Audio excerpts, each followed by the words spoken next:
First of all, there are two machines that remind the hoverboard in its usual form. It's Hendo and Lexus hoverboards. The old school, hovering board by Hendo. Yes, it looks like the one Marty had in the second part of Back to the Future. Not so cool, but real. But for the next couple of decades, you can forget about the opportunity to get to the office on such a board. This hoverboard is only able to fly on an aluminum or copper surface. It's basically uncontrollable and emits a loud piercing sound, which makes this invention almost pointless. The next project was Lexus hoverboard project that was started with the participation of scientists specializing in magnetic levitation. It is this technology that formed the basis for the hoverboard. Earth's gravity is overcome by cooling the superconductors to negative 197 degrees Celsius. Cooled superconductors cause the skateboard to repel from the special magnetic covering in the skate park. 656 feet of special coating, where experts have installed hundreds of small magnets under the cement and wood skate park to make the dream of Marty's hoverboard real. Jetpack by Ives Rossi. Ives, otherwise referred to as Jetman, is known to the world thanks to his flight on the reactive knapsack wing of his own invention. On May 7, 2011, Rossi reportedly flew over the Grand Canyon in Arizona. In October 2015, Ives and Vince Refit, wearing jetpacks, deployed from a helicopter flying at 5,500 feet and flew in a choreographed demonstration with an Emirates Airbus A380, cruising at an altitude of 4,000 feet over Dubai, reaching the top speed of the 304 kilometers per hour, about 189 breathtaking miles per hour. For landing, he uses a parachute. Ives Rossi made many flights on his wings, including flying over the English Channel, over the Swiss Alps in the ranks with 2 Swiss Air Force fighters. Unbelievable jet man.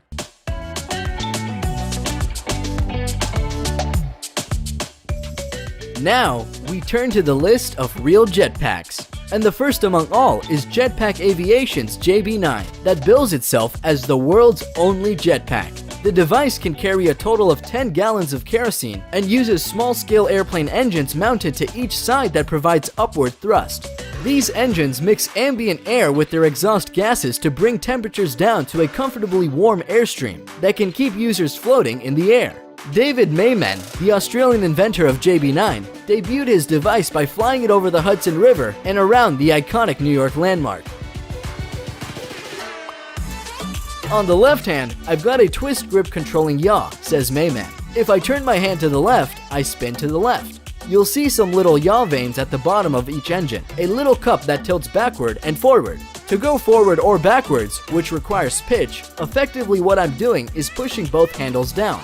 That'll make me go forward. With JB9, you can take off and land from absolutely vertical. You can get an initial climb rate of 500 to 1,000 feet a minute and a speed of 60 miles per hour. So if you can imagine walking out your front door and being able to take off from your porch, it can be real today. But pilot David Mayman and creator Nelson Taylor went further. In 2016, he presented the new jetpack JB10. David Mayman, the Australian pilot of the JB9, debuted his new JB10 by flying it over the Principality of Monaco. Powered with 2 engines that produce more than 1,000 horsepower, the new device can gain the horizontal speed of up to 120 miles per hour. JB10 can stay airborne for 15 to 20 minutes and reach altitudes of over 10,000 feet. Unbelievable for a device of the future. Unsurprisingly, all this gyroscopically balanced truck-sized vector thruster technology isn't cheap. Jetpack Aviation plans to start selling the JB10 in 2019, but to get your hands on one, you'll need to shell out about $250,000. Flyboard Air, a new word in the world of jetpacks and hoverboards. Frenchman Frankie Zapata is well known as the inventor of the completely new extreme sport, flyboard. Yes, Frankie Zapata invented and patented these unusual flying things on water thrust.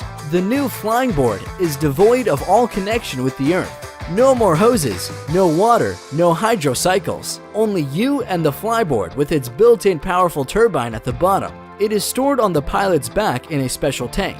To control the board, you use a remote, and if you were lucky enough to own the first model, you can use the first remote as well. The flyboard is capable of lifting a person to 9,800 feet in height, and the flight time doesn't exceed 10 minutes with a full tank. The maximum flight speed is about 93 miles per hour, but no one has tested it yet. During the first flight test of his brainchild, Frankie decided to play it safe so he only rose 98 feet above the surface of water, developing a top speed of 34 miles per hour. Flight, personal tricopter of the future. The project started in the summer of 2014 at an applied research institute in the country. It is a coaxial Y6 layout tricopter, which means that the lift is generated by 6 rotors, grouped in counter-rotating pairs of 3 axes that are positioned uniformly around a circle. On the manned flight, the flight concept demonstrator had a takeoff weight of 210 kilograms, and this video shows how flight will look like in the near future.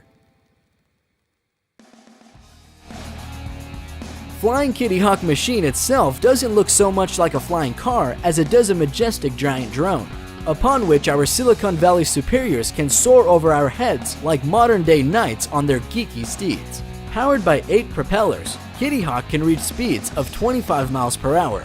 The flyer weighs only 220 pounds, which means you won't need a license to fly it, and it's legal to operate in the United States, so long as you fly it over water in uncongested areas. Des Molnar hates traffic, so he's built a flying machine. The G2 is constructed using a steel and carbon fiber frame paired with a stock Suzuki GSX R600 motorcycle engine and a carbon steel propeller. The propeller disengages with the rotor and engages with the transmission, allowing the vehicle to achieve speeds of up to 200 miles per hour on the ground and 90 in the air. Mad Max in real life.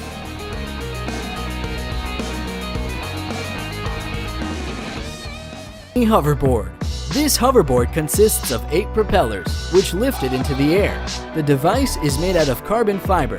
Power engines, which produce a total power of about 40 horsepower, are carried out through 12 batteries. But unfortunately, this hoverboard can be in the air no longer than a minute and a half.